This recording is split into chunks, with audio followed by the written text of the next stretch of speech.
إن الحمد لله نحمده ونستعينه ونستغفره ونعوذ بالله من شرور أنفسنا ومن سيئات أعمالنا من يهده الله فلا مضل له ومن يضلل فلا هادي له وأشهد أن لا إله إلا الله وحده لا شريك له وأشهد أن محمدا عبده ورسوله أما بعد. Louange à Allah, le créateur des cieux et de la terre, on le loue tout ce qu'il nous accorde comme bien, comme grâce. On lui demande de prier sur son prophète Mohammed sallallahu alayhi wa sallam, sa famille, ses compagnons et tous ceux qui les ont suivis jusqu'au jour de la rétribution. Celui qu'Allah a guidé, personne ne peut l'égarer. Celui qu'Allah a égaré, personne ne peut le guider. Alors ceci est la lecture en audio du texte que j'ai écrit le 8 août 2018 en rapport avec la fitna actuelle entre frères salafis. Des frères ont bien voulu que je mette ça en audio. Mais avant de vous lire ce texte, j'aimerais rappeler certains points en rapport avec le manhaj, certains points en rapport avec l'éloge et la critique, en espérant que cela soit profitable. Alors déjà, il est important pour nous de comprendre que nous devons respecter nos savants. Nous devons préserver la place de nos savants. Nous, les étudiants en sciences, nous devons connaître notre place. Chacun doit connaître sa place.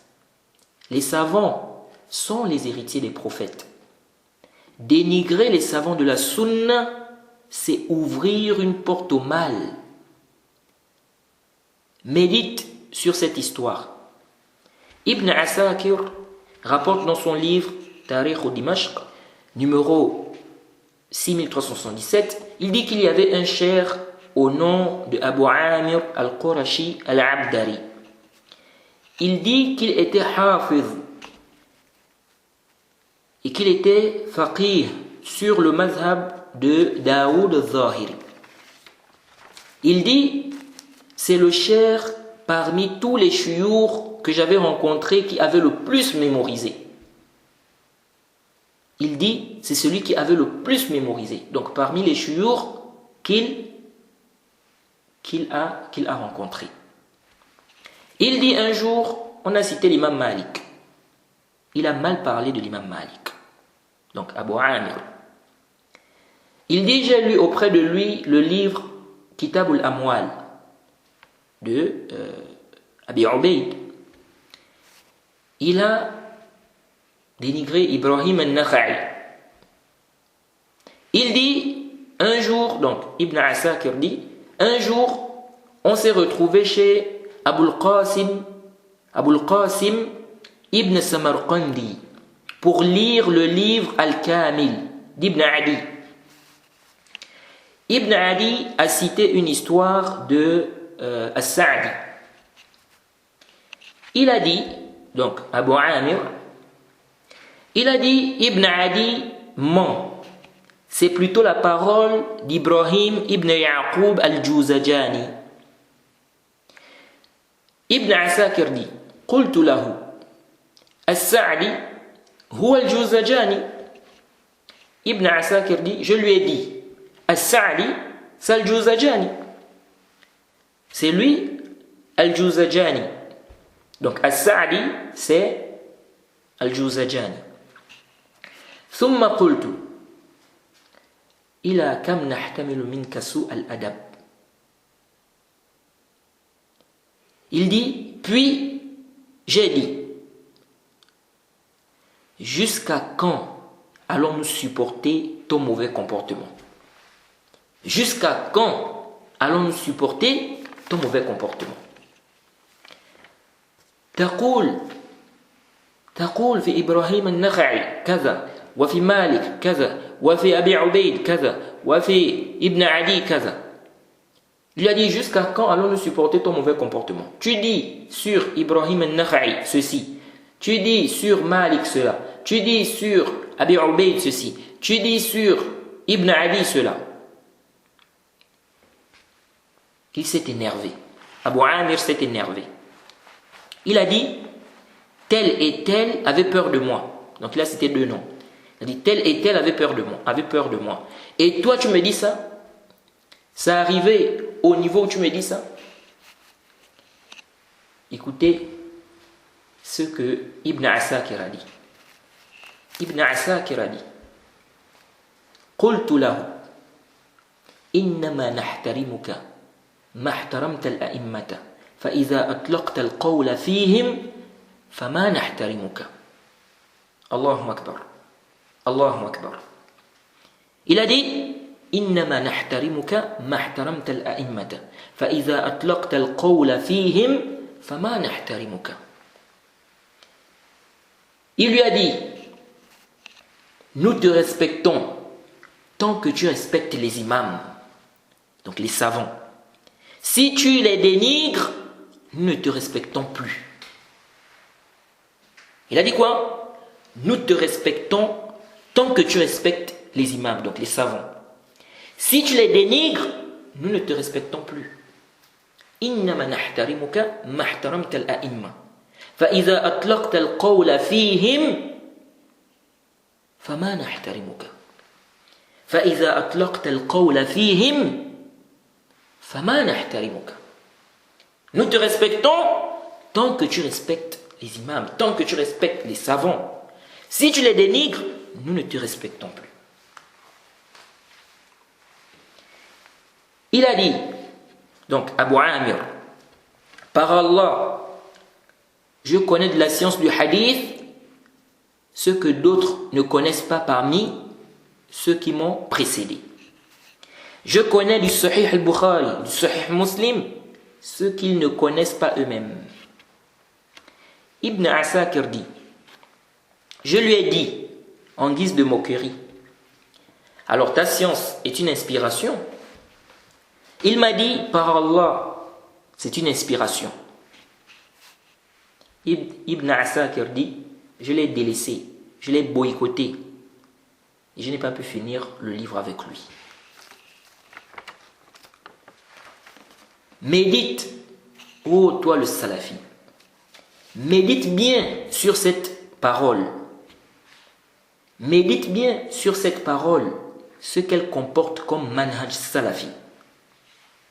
Il a dit quoi? Innama nahtarimuka, innama nahtarimuka ma ihtaramta al-a'immata, fa idha atlaqta al-qawla fihim, fama nahtarimuka. Nous te respectons tant que tu respectes les imams, tant que tu respectes les savants. Si tu les dénigres, nous ne te respectons plus. Médite sur cette parole, ce qu'elle comporte comme manhaj salafi. Il a délaissé, il a boycotté lorsqu'il a vu son dénigrement sur les gens de science. Nonobstant le fait qu'il ait affirmé qu'il était celui qui avait le plus mémorisé parmi les chouyours qu'il a rencontrés. Donc malgré cela, il a délaissé. Il n'a pas dit on va profiter de lui dans ce qu'il maîtrise. Non. Vous voyez, quelqu'un peut avoir le ilm, quelqu'un peut avoir beaucoup mémorisé. Jahid, mais il s'égare.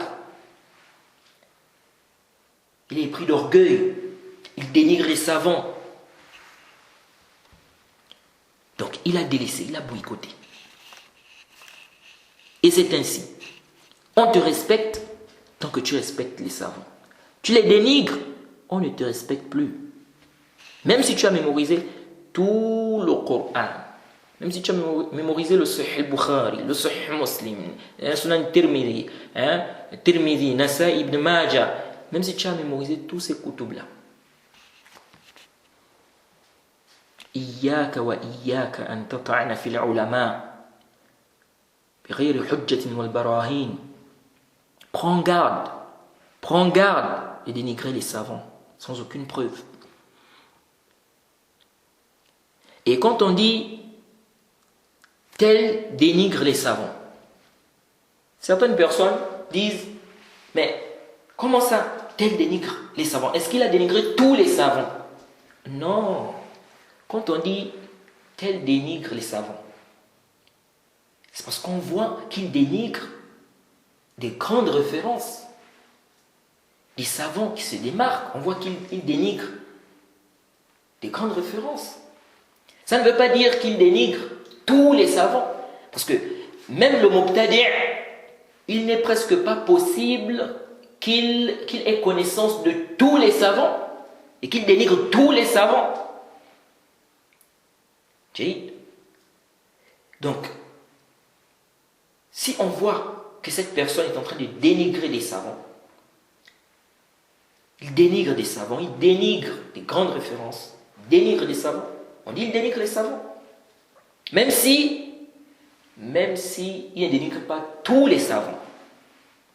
Donc même si c'est 4, même si c'est 5, même si c'est 6, même si c'est 7, c'est-à-dire même s'il dénigre 7 savants, ou 4, ou 5, ou même 3, on dit il dénigre les savants. Parce qu'on voit qu'il est en train de dénigrer des grandes références, il est en train de dénigrer des savants. Même s'il ne dénigre pas tous les savants. Donc, intabihu li hadha. Alors, si tu dénigres les savants,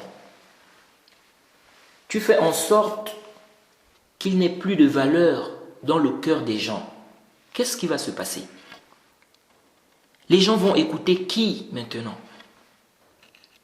Ce sont les ignorants qui vont devenir les références des gens. Ce sont les ignorants qui vont devenir les références de ces gens-là. Parce que, qu'est-ce qui s'est passé?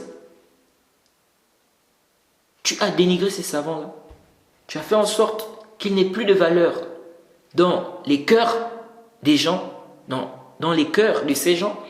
Et donc, qu'est-ce qui va se passer? Ce sont les ignorants qui vont maintenant devenir les références de ces gens-là. Et ça va conduire au dolal, ça va conduire à l'égarement. Soyez miséricordieux envers les gens. Soyez miséricordieux envers les gens. Alors, Uqayli a parlé, l'imam al-Uqayli, il a parlé sur Ali ibn al-Medini. Ali ibn al-Medini est connu pour être un grand savant. C'est un grand savant du hadith. C'est une grande référence dans le hadith. C'est le professeur de l'imam al-Bukhari. Alors, qu'est-ce que l'imam al-Zahabi a dit? L'imam al-Zahabi a dit dans Al-Mizan, tome 3, page 141. Donc, tome 3, page 141. Qu'est-ce qu'il a dit? Il a dit ceci. Il a dit, si on laisse les ahadiths de Ali ibn al-Medini, les ahadiths de al-Bukhari, de Abdul Razzaq, de Uthman ibn Abi Shayba, de Ibrahim ibn Sa'ad, de Affan, de Aban, il a cité des rapporteurs, il a cité des savants. Il a dit, si on délaisse les ahadiths de ces gens-là, on va fermer la porte. C'est la disparition des athar. Les zanadiqa auront le dessus et le Dajjal va sortir. Ensuite, qu'est-ce que l'imam al-Zahabi a dit? L'imam al-Zahabi a dit, أفما لك عقل يا عقيلي أتدري في من تتكلم أفما لك عقل يا عقيلي أتدري في من تتكلم. L'imam al-Zahabi a dit, n'as-tu pas une raison, ô Uqayli? Sais-tu sur qui tu parles? Il a dit quoi? N'as-tu pas une raison? Donc tu ne raisonnes pas.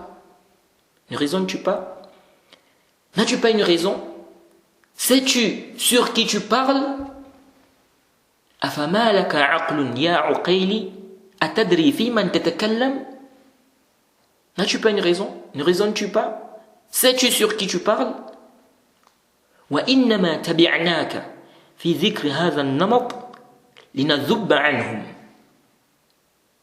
ولنزيف ما قيل فيهم كأنك لا تدري أن كل واحد من هؤلاء أوثق منك بطبقات بل وأوثق من ثقات من ثقات كثيرين لم توردهم في كتابك فهذا مما لا يرتاب فيه محدث. L'imam al-Zahabi a dit: n'as-tu pas une raison, ô Uqayli? Ne raisonnes-tu pas, ô Uqayli? Sais-tu sur qui tu parles? Il dit: nous t'avons suivi dans cette mention afin de les défendre.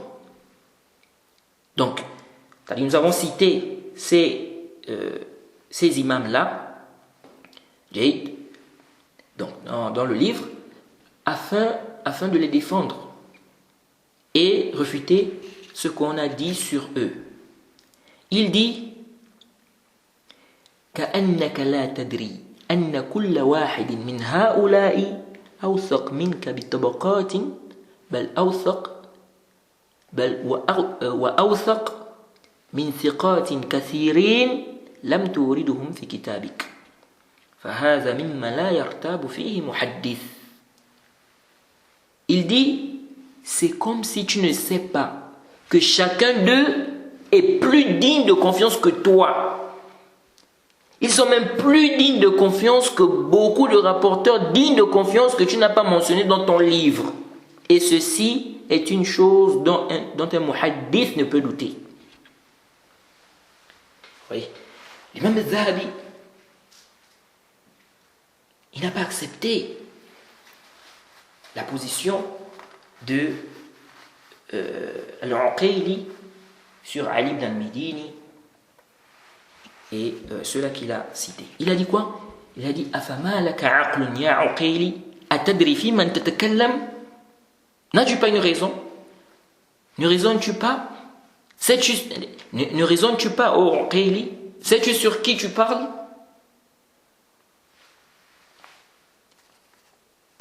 Et lorsque quelqu'un veut refuter, il faut la science et le comportement. Quelqu'un va faire tout un écrit ou un audio. Il va faire tout un écrit, il va remplir ça avec des injures. Ou parfois quelqu'un va faire un écrit. Cet ignorant, ce dajjal, ce menteur, ce himar. Et ensuite il remplit tout, c'est-à-dire que tout l'écrit, il remplit ça avec des injures. Il est ceci, il est cela. Tu sais ci, tu cela. Il n'y a aucun hadith, aucun verset, même pas des paroles des salafs, des paroles des savants, rien, que des injures. Quelqu'un fait un audio rempli d'injures. Pas de hadith, pas de verset du Coran, pas de paroles des savants, pas de paroles de salaf, rien du tout. Seulement, c'est-à-dire c'est rempli d'injures. إيش هذا؟ C'est pas ilmi. Si tu refutes, refute avec science, avec preuve. Et celui qui se trompe, dès qu'il a connaissance de cela, il doit revenir vers la vérité. Il doit se corriger. Médite sur ces deux histoires. Je vais mentionner ici deux histoires. Médite sur ces deux histoires-là. Abu Bakr ibn al-Arabi, donc le savant malikite, il dit dans son livre Ahkam al-Qur'an, lorsqu'il a fait le tafsir de Surat Baqarah, versets 226 à 227, il dit: أخبرني محمد بن قاسم العثماني غير مرة قال: وصلت الفسطاط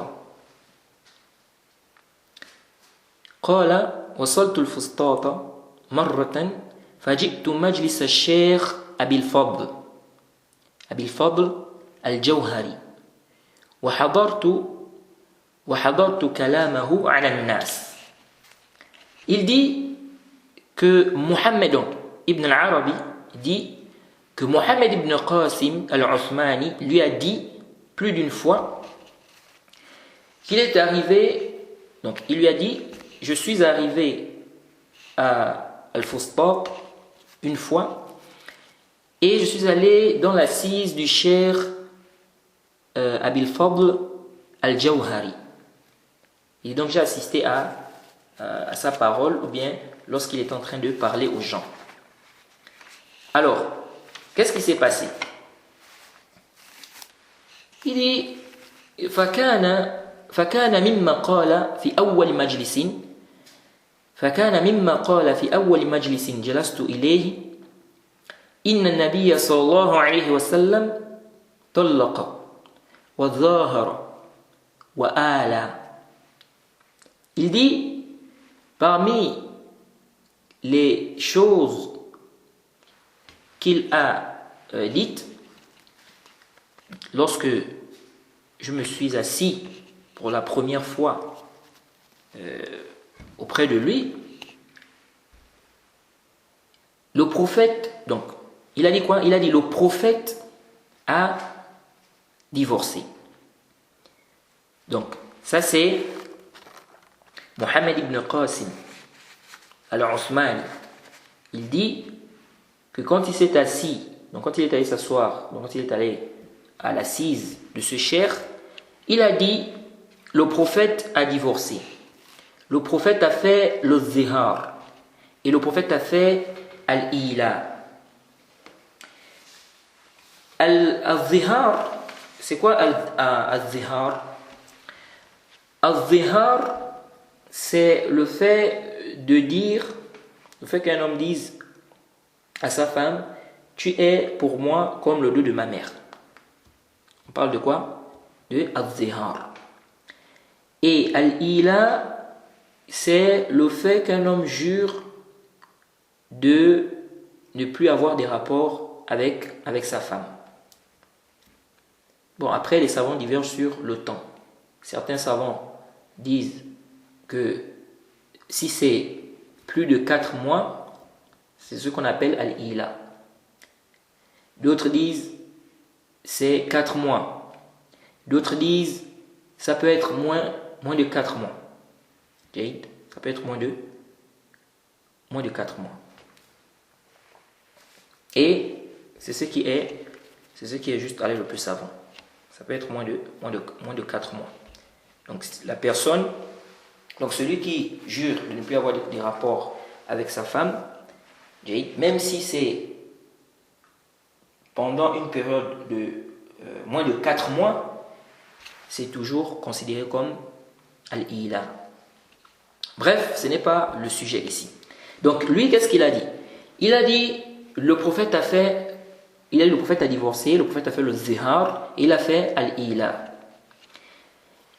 Il dit, فلما خرج تبعته حتى بلغت معه إلى منزله في جماعة. Et donc il dit, quand il a terminé, donc quand il est sorti, je l'ai suivi jusqu'à arriver chez lui. Donc le cheikh là, quand il a parlé, il a fait une erreur. Il a fait une erreur. Parce qu'il a dit quoi? Il a dit le prophète a divorcé, et le prophète a fait le zihar, le prophète a fait al-ila. Donc il s'est trompé ici. Lui, donc Muhammad ibn Qasim al-Uthmani, il s'est rendu compte que ce cheikh là s'était trompé. Qu'est-ce qu'il a fait? Il dit, quand il est sorti, je l'ai suivi jusqu'à arriver chez lui. Donc ça veut dire qu'il ne l'a pas corrigé sur place. Il n'a pas parlé sur place. Il ne s'est pas levé, par exemple. Il n'a pas dit, qu'est-ce que tu es en train de raconter? Tu dis n'importe quoi, tu es égaré, tu ne raisonnes pas, tu n'as pas de raison. Comment tu peux dire ça? Non, il ne s'est pas comporté comme ça. Il ne s'est pas comporté comme ça. Parce qu'il y a des gens parfois comme ça. Il n'y a pas de adab. Qu'est-ce que tu racontes? Tu dis n'importe quoi. Tu es qui? Comme un frère, une fois, il a dit à un autre frère, il dit, tu racontes n'importe quoi, tu es un ignorant. Et je dis ça devant tes élèves, c'est un ignorant, voilà, je vous dis, c'est un ignorant, votre professeur là, celui qui vous enseigne là, c'est un ignorant. Ah, c'est comment? Alors, il a fait quoi? Il a attendu. Maintenant, ça ne veut pas aussi dire que si quelqu'un se trompe, qu'on ne peut pas le corriger en public, non. Alors, qu'est-ce qui s'est passé? Il est sorti. Il faut au moins le adab. Il faut au moins le adab. Alors, il est sorti. Donc, il a suivi le cheikh en question jusqu'à arriver chez lui. Rapidement, qu'est-ce qui s'est passé? Ils se sont assis. Donc, ils sont arrivés là-bas, ils se sont assis. Donc, chez le cheikh, vous savez, quand le cheikh, souvent quand des savants terminent leur cours, souvent les étudiants les accompagnent jusqu'à chez eux. Souvent. Donc le cheikh marche et les étudiants sont autour de lui. Il y a certains qui posent leurs questions. Donc ils essaient de discuter avec le cheikh, etc. Surtout si la maison du cheikh, n'est-ce pas, n'est pas loin de l'endroit où il donne cours. Donc, lui, quand il est sorti, il y avait des élèves avec lui. Lui aussi, donc, Mohamed ibn Qasim al-Uthmani, il est sorti. Il a suivi le cheikh. Et il n'a pas également, c'est-à-dire il n'a pas parlé au cheikh pendant qu'il était entouré des élèves. Il n'a pas parlé au cheikh. Il a attendu. Ils sont rentrés chez le cheikh. Ils se sont assis quelque part. Et vous savez, parfois, il y a des gens, quand ils sont autour, ou bien quand ils sont, n'est-ce pas, entourés, quand ils sont entourés de leurs élèves, si tu viens, tu dis, tu t'es trompé, tu as dit ceci, ce n'est pas vrai. Il va avoir l'orgueil. Il va devenir orgueilleux. Parce qu'il est autour de ses élèves. Donc quand tu viens comme ça, tu lui dis qu'il s'est trompé, il aura de l'orgueil. Il va rejeter le haqq, il va rejeter la vérité, il va te minimiser. Parce qu'il est devant ses élèves. Il y a des gens comme ça. Donc tu viens, tu dis tu t'es trompé, même si tu utilises vraiment, c'est-à-dire peu importe le comportement, la manière, peu importe la manière que tu vas utiliser. Comme c'est devant ses élèves, il ne va pas accepter. Vous voyez? Donc parfois,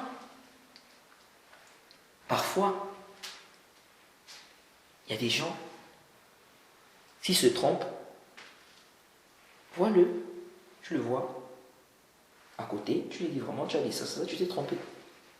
Jay. Alors, il a fait quoi? Il a attendu.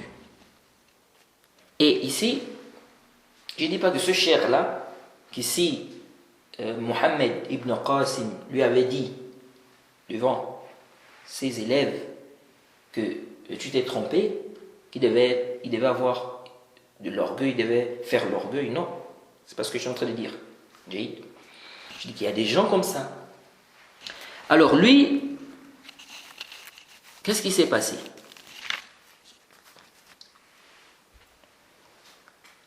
Il a attendu. Quand ils étaient chez le cheikh s'est rendu compte qu'il y avait un étranger. Parce qu'il n'avait pas l'habitude de le voir. Donc lorsque la grande partie, la grande majorité, ou bien la majorité des étudiants, lorsqu'ils sont sortis, il a demandé, il a dit, je vois que tu es étranger. Je vois que tu es étranger. As-tu quelque chose à dire? Et lui de dire, donc il a attendu vraiment l'occasion. il a attendu l'occasion idéale. Il n'a pas dit ça, c'est-à-dire il n'a pas dit au cheikh qui s'était trompé dans l'assise. Il n'a pas aussi dit au cheikh, quand il était entouré de ses étudiants, qu'il s'est trompé. Et même quand il est arrivé chez le cheikh, il n'a pas directement dit. Donc le cheikh lui a demandé, il lui a dit, tu as quelque chose à dire?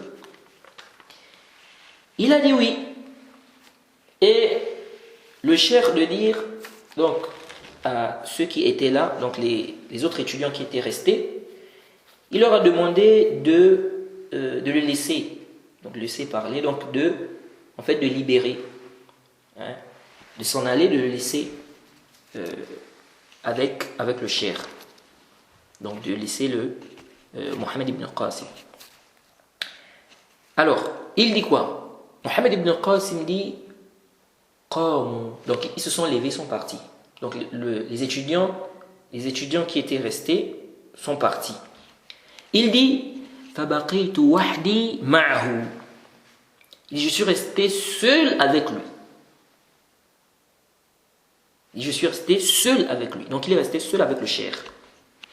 Ensuite, il lui a dit que j'ai assisté, donc j'étais à ton assise, j'ai assisté à ton assise, et je t'ai entendu dire que le prophète a fait le al-ila. Il dit ça, tu as dit vrai. C'est vrai. Tu as dit que le prophète a divorcé. Ça aussi c'est vrai. Donc le prophète a fait al-ila, parce que le prophète Mohammed sallallahu alayhi wa sallam avait décidé de ne pas toucher, n'est-ce pas? Il avait décidé de ne pas toucher ses femmes pendant un mois. Un mois par là. Le hadith, je crois qu'il est dans le Sahih Muslim ou Sahih Bukhari, ou il est dans les deux, si je ne m'abuse. Alors, donc il dit, tu as dit que le prophète a fait al-ila. Il dit, tu as dit la vérité, c'est vrai. Tu as dit que le prophète a divorcé, c'est vrai. Tu as dit que le prophète a fait le zihar. Il a dit, وَهَذَا لَمْ يَكُنْ وَلَا يَصِحُّ أَنْ يَكُونَ لِأَنَّ الزِّهَارَ منكر من القول والزور ولذلك لا يجوز أن يقع من النبي صلى الله عليه وسلم. Il a dit, tu as dit que le prophète a fait le zihar. Il dit, et ça ne peut pas être, ça ne s'est pas passé.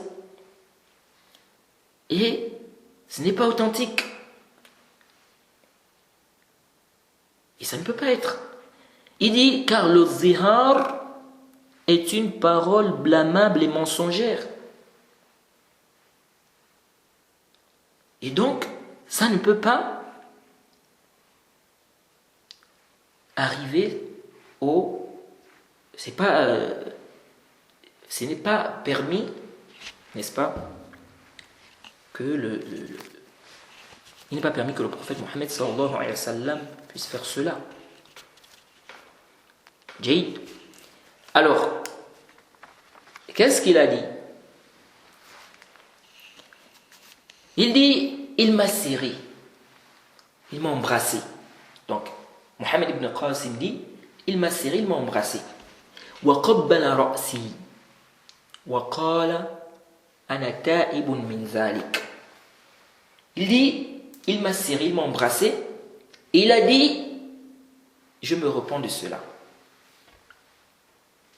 Donc il dit, il m'a serré, il m'a embrassé, il m'a embrassé à la tête. Il m'a embrassé à la tête. Ensuite il a dit quoi? Donc il dit, il m'a serré, il m'a embrassé, et il m'a embrassé à la tête. Et il a dit, je me repens de cela. Vous voyez, subhanallah. Il n'a pas fait l'orgueil. Il n'a pas dit non, attends, je vais chercher, attends, je vais regarder ceci, attends, je vais t'apporter des preuves, comme beaucoup là. Il te fait toute une philosophie, toute une falsafa, une sorte sans temps. Tu lui dis, Harry, tu t'es trompé sur ça, ça, ça, ça. Tu t'es trompé sur ça, sur ça, sur ça, sur ça. Voici les preuves. Il te fait toute une falsafa. Non, attends, je veux d'abord regarder ceci, cela, je veux apporter des preuves et tout. Non, mon frère, tu t'es trompé, tu t'es trompé. Si tu t'es trompé, tu t'es trompé. Non, je me suis trompé, tu as raison, je me suis trompé. Et tu te corriges. Pourquoi faire la safsata, la falsafa, le shinshana, le dandana, lèche? Pourquoi? Donc, il a fait quoi? Il a reconnu, il a dit qu'il se repent. Alors, Mohammed ibn Qasim dit, le jour suivant, donc Mohammed ibn Qasim est parti, donc après ça il est parti. Il dit le jour suivant, donc Mohammed ibn Qasim, il dit le jour suivant, il est allé encore à son assise. Et il dit, je l'ai trouvé, il était assis sur le minbar. Lorsque je suis rentré, il m'a vu. Il a dit, sois le bienvenu, faites place à mon enseignant. Les gens se sont retournés pour regarder. Parce que le cheikh dit, faites place à mon enseignant. Donc les gens se tournent. L'enseignant de notre enseignant. Donc le cheikh de notre cheikh. Donc les gens se tournent pour regarder c'est qui. Il dit à Abu Bakr ibn al-Arabi, donc Mohammed ibn Qasim dit à Abu Bakr ibn al-Arabi, il dit, tu me connais.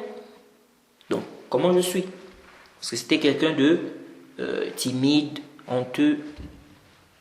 Il dit donc, les gens se sont précipités vers lui pour le transporter, pour l'emmener au niveau du mimbar. Il dit, tellement il avait honte. Il dit, tellement il avait honte. Jay, qu'est-ce qui s'est passé? Il dit qu'il ne savait même plus dans quel endroit il se trouvait sur terre. Jade. Donc, il avait quoi? C'est-à-dire qu'il avait honte. Donc, tellement il avait honte, il dit qu'il ne savait même plus dans quel endroit il se trouvait sur terre. Il était où? Subhanallah. Donc il ne savait même plus. Donc je suis où là?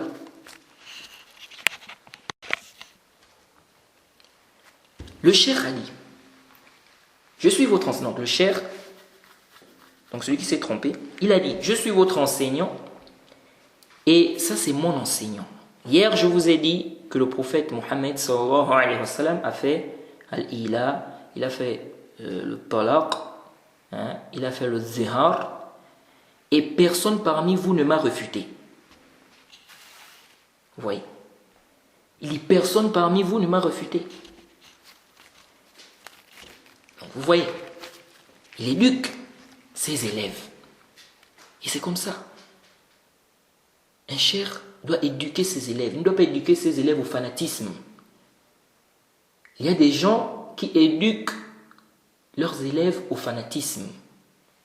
Tu ne dois pas contredire le cheikh. Tu ne dois pas contredire le professeur. Tu dois seulement dire, nous avons entendu et nous obéissons. Donc même si le cheikh se trompe, tu n'as pas à dire quoi que ce soit. Tu dois accepter. Il y a des gens comme ça. Au point où le cheikh va même faire des erreurs.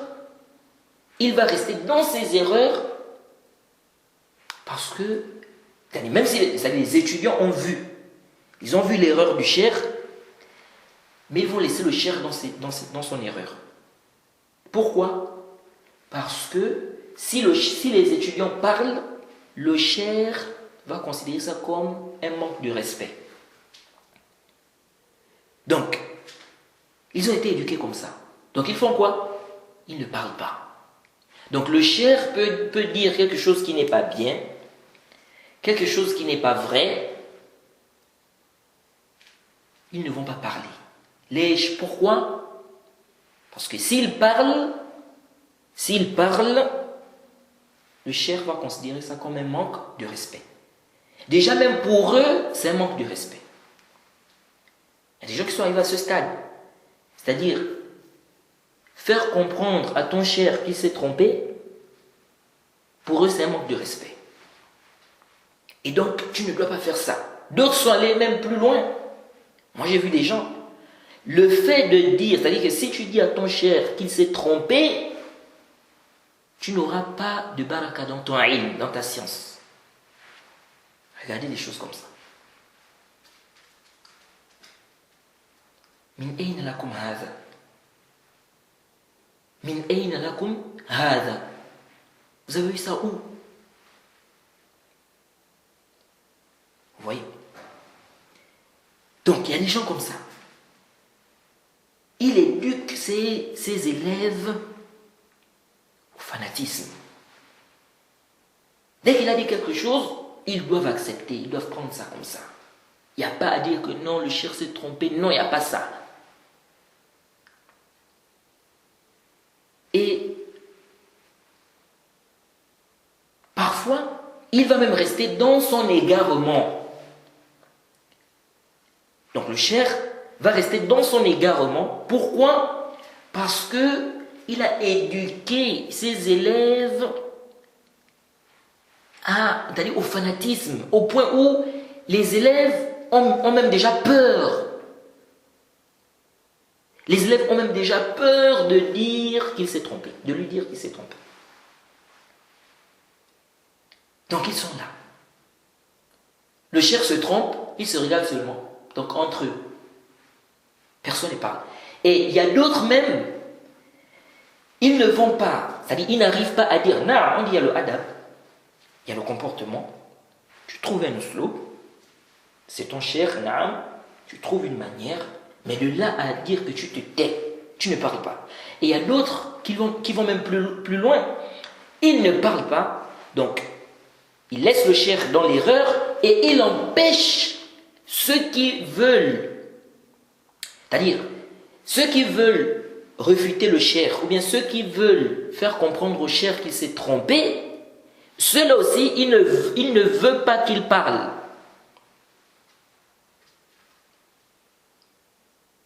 Vous voyez ça? Donc, lui-même, il ne parle pas, il ne veut pas parler parce que pour lui, c'est un manque de respect. Pour lui, s'il parle, s'il dit au cheikh, s'il fait comprendre à son cheikh qu'il s'est trompé, il n'aura plus de baraka dans son ilm. Donc, il a ça comme conception. Mais il ne veut pas aussi que d'autres personnes, n'est-ce pas, refutent son cheikh. Ou bien il ne veut pas aussi que d'autres personnes, n'est-ce pas, expliquent à son cheikh qu'il s'est trompé. Et donc, quelqu'un comme ça, il veut le bien de son cheikh. Il veut le bien de son cheikh. Tu ne veux pas le bien pour ton cheikh. Parce que si tu voulais son bien, je devais lui dire qu'il s'est trompé, afin qu'il revienne sur le haqq. Tu devais trouver un moyen. Ou si toi-même tu ne peux pas, mais tu peux chercher quelqu'un d'autre qui va faire comprendre à ton cheikh qu'il s'est trompé. Mais de là à te taire, tu laisses ton cheikh dans l'erreur. Tu le laisses dans l'erreur. Et tu ne veux pas qu'on refute ton cheikh. Tu ne veux pas qu'on fasse comprendre à ton cheikh qu'il s'est trompé. Ça, c'est quoi? C'est une déviation. C'est une déviation. Alors, il a dit donc, personne parmi vous ne m'a refuté. Et c'est comme ça, les savants éduquent leurs étudiants. Donc la personne ne doit pas éduquer ses élèves ou ses étudiants au fanatisme. Parfois, il y a des gens comme ça. Ils vont refuter. Ils vont dire non, il ne faut pas être fanatique, il ne faut pas faire du fanatisme, etc. Mais lui-même, il éduque ses élèves au fanatisme.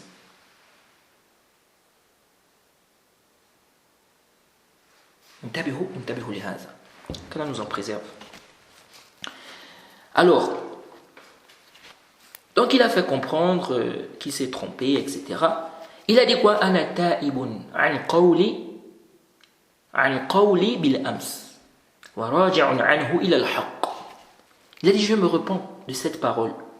Donc la parole que j'ai eu à dire hier. Il a dit je me repens de cela. Je reviens vers la vérité. Et qu'est-ce qu'il a dit? Donc il a expliqué aux gens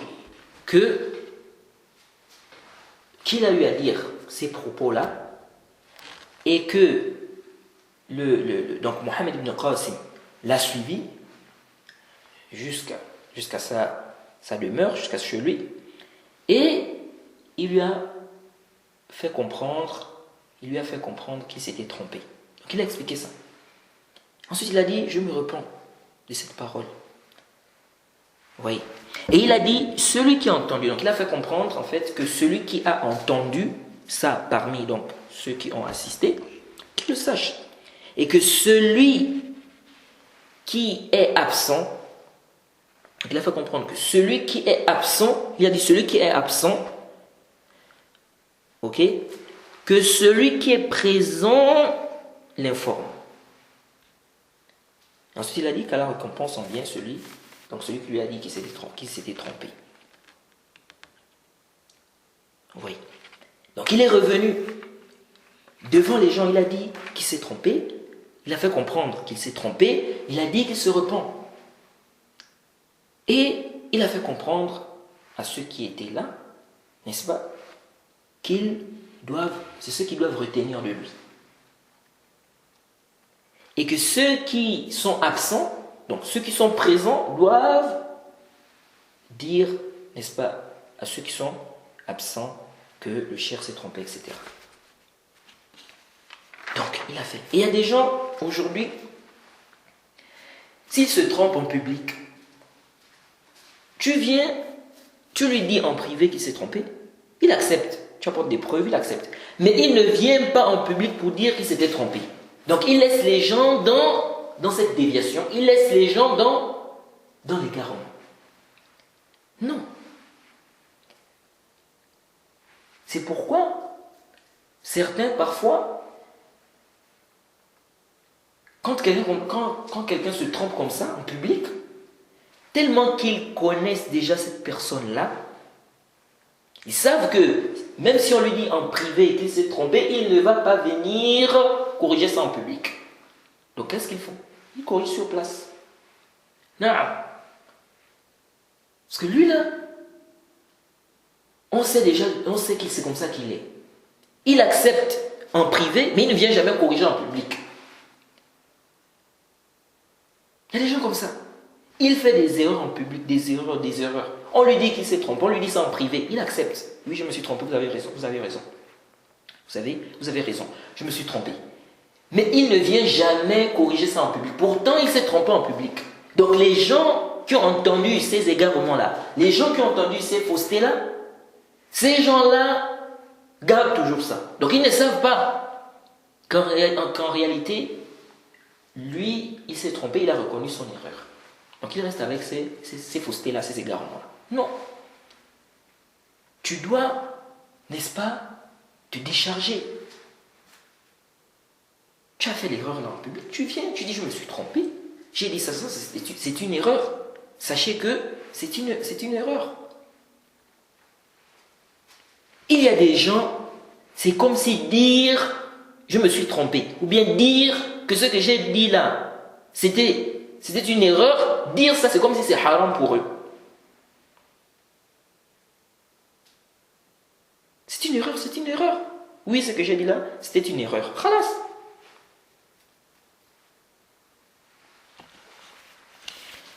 Alors,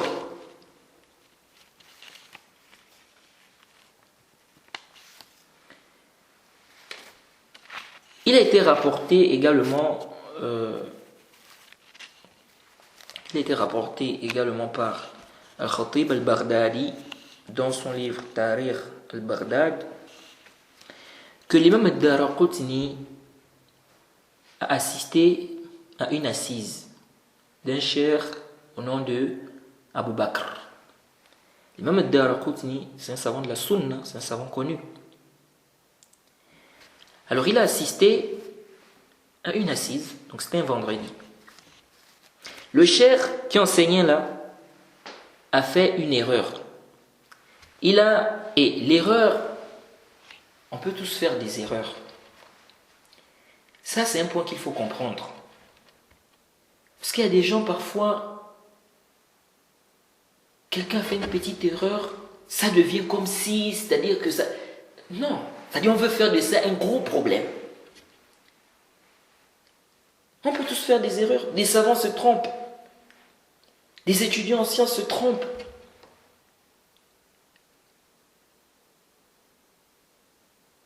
Vraiment, les gens, c'est ajib. Comme j'ai vu là des gens, ils sont allés chercher des erreurs d'un savant, des erreurs comment on appelle ça, de lecture, donc du Coran. Ils sont allés chercher des erreurs, donc des versets, des erreurs en fait de lecture des versets. Ils ont regroupé ça et ils ont mis ça dans une vidéo. Ils ont dit, regardez, voilà les erreurs de tel savant au niveau du Coran. Ishad. Le savant peut se tromper. Le savant peut se tromper en citant un verset. Le savant peut se tromper, n'est-ce pas, lors de la lecture même d'un verset. Ça peut arriver. Ça maintenant, ça va rabaisser son rang de savant. On avait vu l'imam Shafi'i. On avait vu dans, je crois c'est dans les fondements de la Sunna. On avait vu l'imam Shafi'i avait fait une erreur sur un verset. L'imam Shafi'i. Et qui te dira qui est l'imam Shafi'i? Qui te dira qui est l'imam Shafi'i? Rahimahullah. Donc l'erreur, la personne peut se tromper. Un savant peut se tromper, un étudiant peut se tromper. Les erreurs n'ont pas tous le même degré.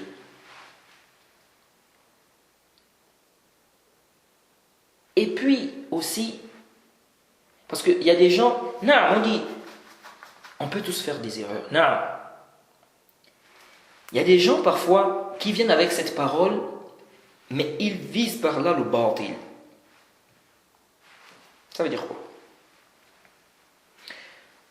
Lui, il dit, on peut tous faire des erreurs. Il veut quoi avec cette parole-là?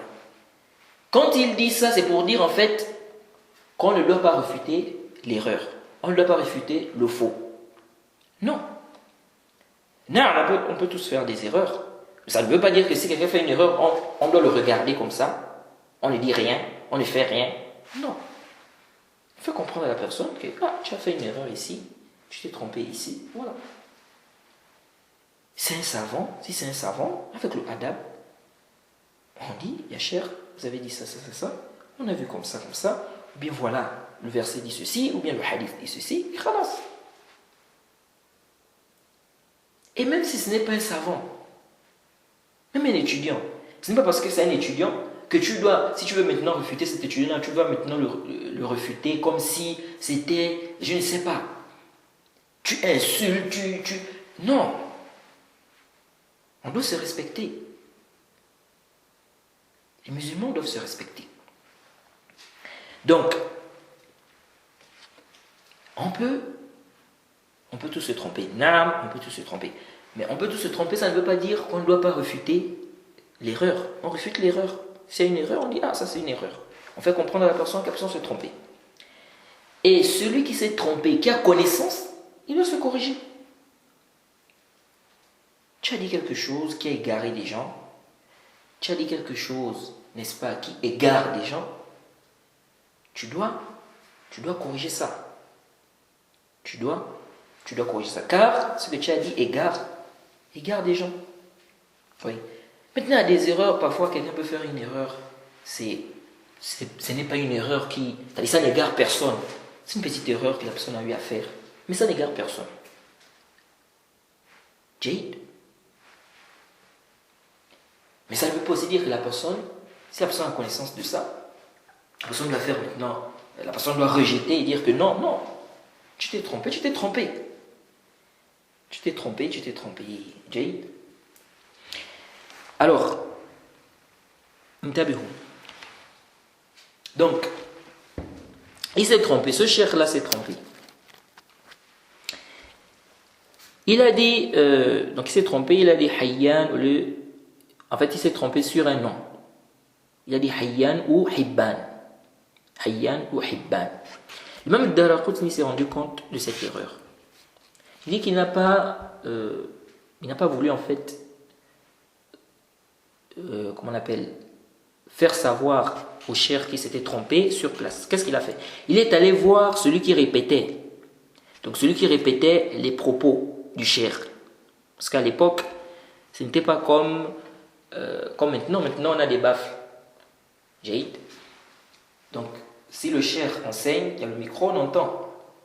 Mais à l'époque, ce n'était pas comme ça. Parfois, un cheikh vient, il enseigne, il y a beaucoup de monde. Et donc, souvent, qu'est-ce que les chiours faisaient? Ils prenaient parfois des gens qui allaient répéter ce qu'ils allaient dire dans l'assise. Donc, il va répéter à haute voix ce que le cheikh dit pour que ceux qui sont un peu éloignés puissent comprendre. Donc, l'imam Ad-Daraqutni est allé voir celui qui répétait à haute voix ce que le cheikh disait. Il lui a fait comprendre que le cheikh s'est trompé et que ce qui était juste était ça. Donc, il a expliqué. Ensuite, il est parti. Il est parti. Sans se montrer, il n'a pas cherché à faire tout un... non, tu t'es trompé ici, comme ça, non. Il a expliqué, il est parti. Et il n'est même pas venu voir le cheikh en question. Il a vu celui qui répétait pour le cheikh.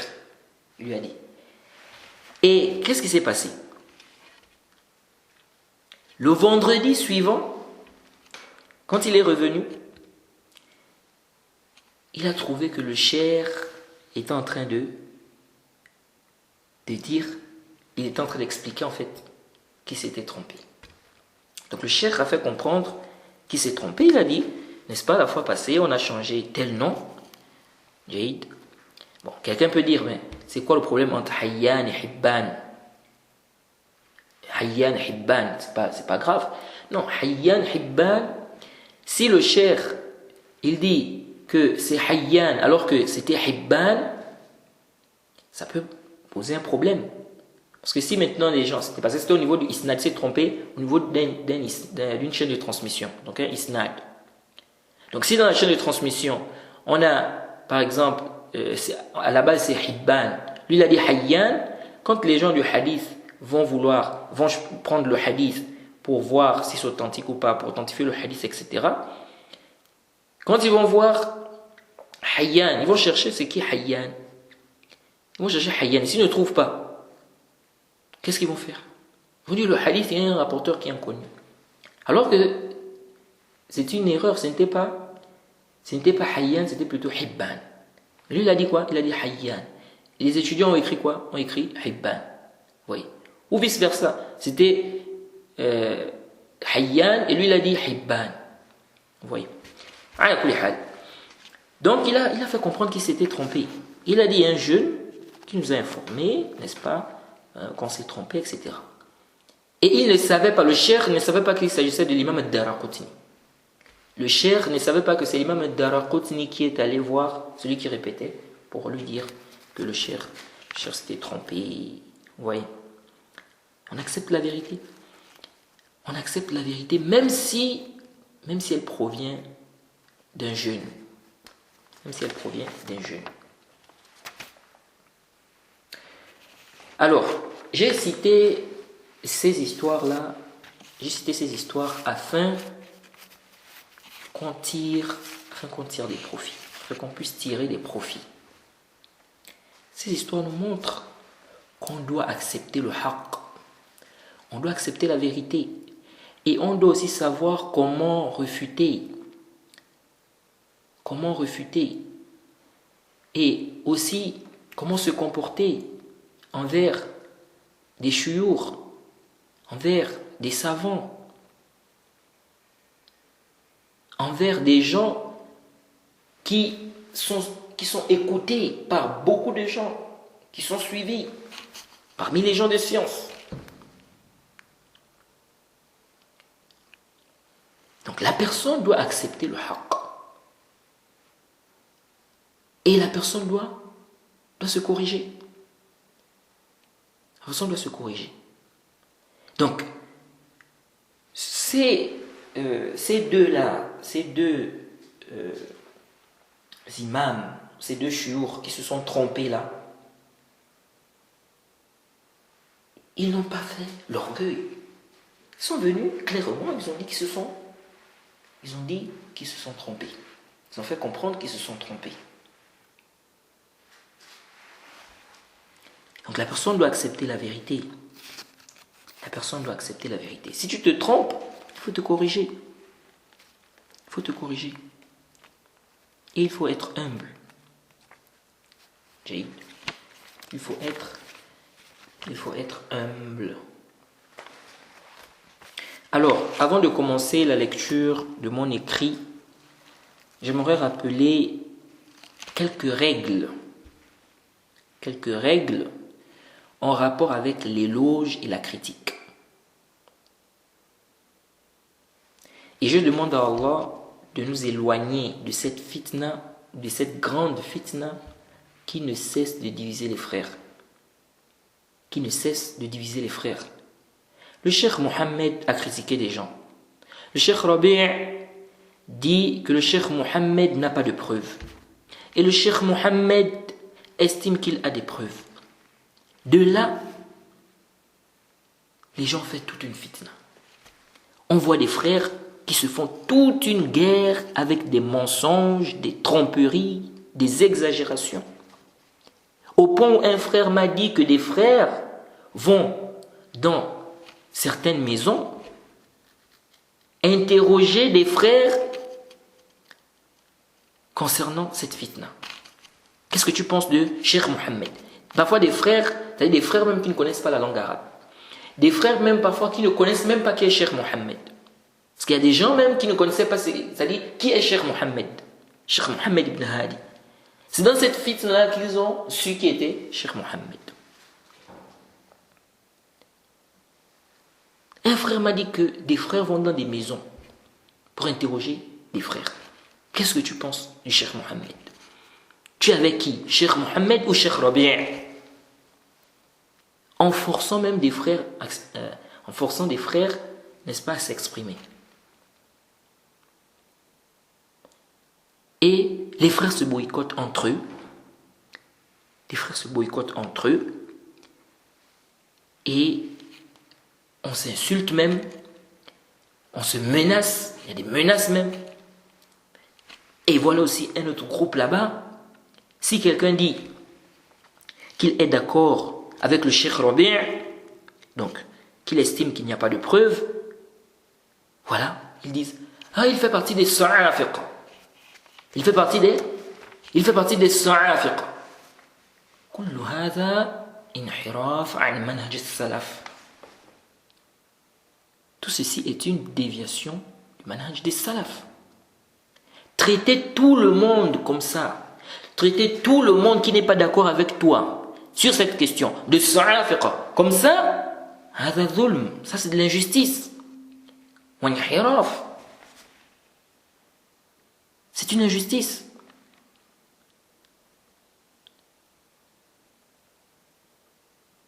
C'est une injustice. Tu sais ce que ça veut dire Sa'afiq? Pourquoi tu utilises ce terme et tu généralises ça sur tes frères comme ça? Ils sont d'accord avec le Cheikh Rabi'. Bon, donc ce sont des Sa'afiq. Tu généralises ça comme ça. Tu appliques ça comme ça sur tes frères. Ça c'est le dhulm. Wa inhiraf.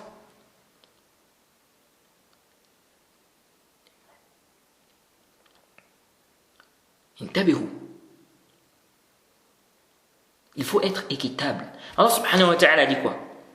ولا يجرمنكم شنآن قوم على ألا تعدلوا اعدلوا هو أقرب للتقوى واتقوا الله إن الله خبير بما تعملون. Surat 5 au verset 8. Allah subhanahu wa ta'ala dit sur la traduction rapprochée, et que la haine pour un peuple ne vous incite pas à être injuste, pratiquez l'équité, cela est plus proche de la piété. Et craignez Allah, car Allah est parfaitement connaisseur de ce que vous faites.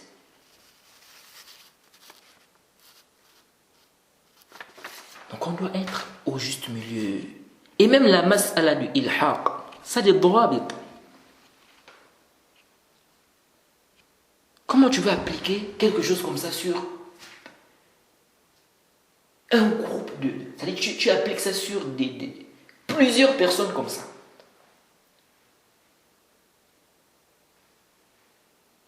Donc, comme il est avec Cheikh Rabi', bon, il fait partie des Sa'afiq. Ah bon, c'est comme ça. Les autres là-bas aussi.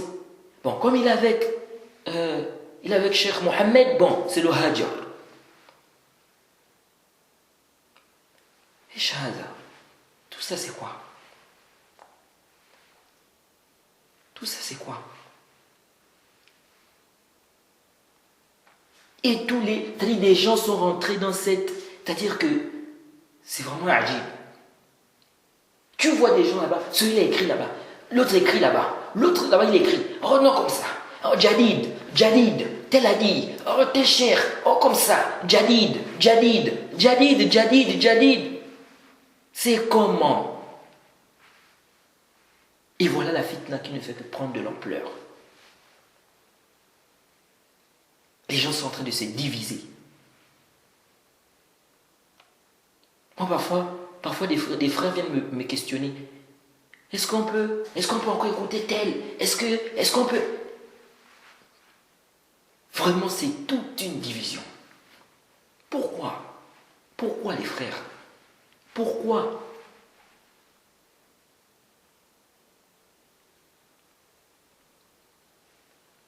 Vraiment, qu'Allah nous facilite.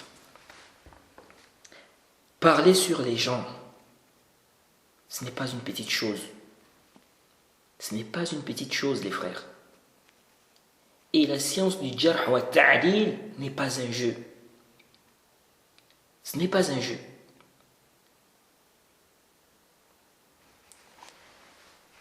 Alors je m'arrête ici, je demande qu'Allah nous facilite, qui nous donne la compréhension de sa religion. Subhanaka Allahumma bihamdik, wa ashhadu an la ilaha illa anta astaghfiruka wa atubu ilayk.